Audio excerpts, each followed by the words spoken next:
Hey Calvary students, we are finishing up our 5-minute devotions on the evidence for God, and I mentioned in the last one, this is a little bit of a follow-up about the manuscript evidence that we have for the Bible being true. Today we're going over historical evidence and also archaeological evidence. First, I have a question for you. Do you believe that George Washington was a real person? Now, it would be kind of crazy to believe that he wasn't a real person. Why is that? Well, it's recorded in history by people that George Washington lived. He was the first president of the United States. We have paintings of him. We have coins of him. He's on the dollar bill. So everybody believes George Washington's real. We learned about him in school. Well, similarly, actually, we have evidence for Jesus being real. We have authors outside of the Bible who talk about Jesus. The most famous one is Josephus, however you want to pronounce it. He was a Jewish historian in the 1st century, and he writes about Jesus being alive. The Romans wanted him to give some history about the Jews, and in his book, The Iniquities, he talks about Jesus.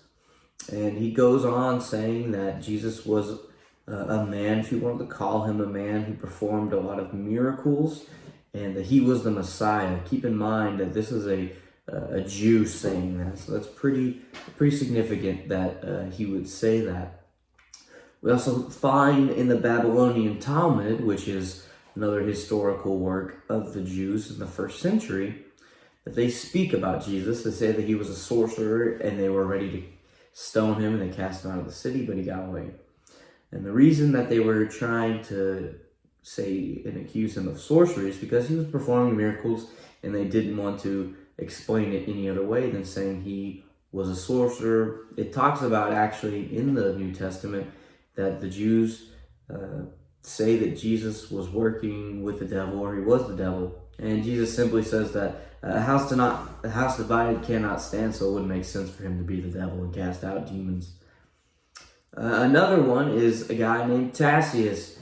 He actually talks about Jesus in Pilate in a writing. He talks about the Christians in the 1st and 2nd centuries being abnormal. And like I said, he mentions Pilate putting Jesus on trial and death, and that's very instrumental in the story of Jesus, is that Jesus was crucified. And so we see from Tacitus that Pilate crucified Jesus. And now we're going to look at a couple of different archaeological finds.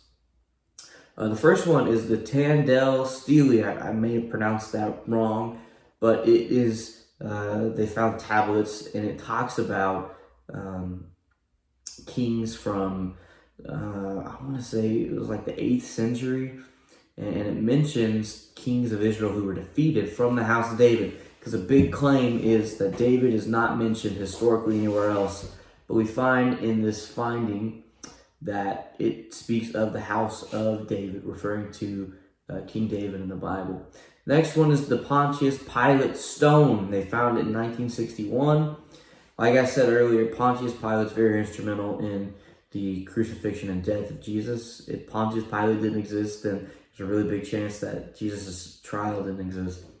Well, it talks about Pilate, and they dated around 26 to the early 30s AD. It talks about Pilate being the praetor of Judea, and they found it in a Colosseum on a seat that would have been his seat. The last one I'm going to mention is the most important one, is the Dead Sea Scrolls. A shepherd boy found them in 1947, and they are over 2,000 years old, and they explain the life of Jesus, and they just go on more of manuscript evidence that Jesus was real, and it explains more about the life of early 1st century AD and the life of a Jew and what would it be like. So I pray that you guys learned something in this series that we did, that you could have been educated more about how God is real, why the Bible is true, and that you can use this information in your own personal gain and knowledge of the Bible, but also that you can use this to talk to your friends or family or anybody you know who's a non-believer, and they ask, why do you think Christianity is true? Well, here's why, and use the evidence for God that I've given you guys. So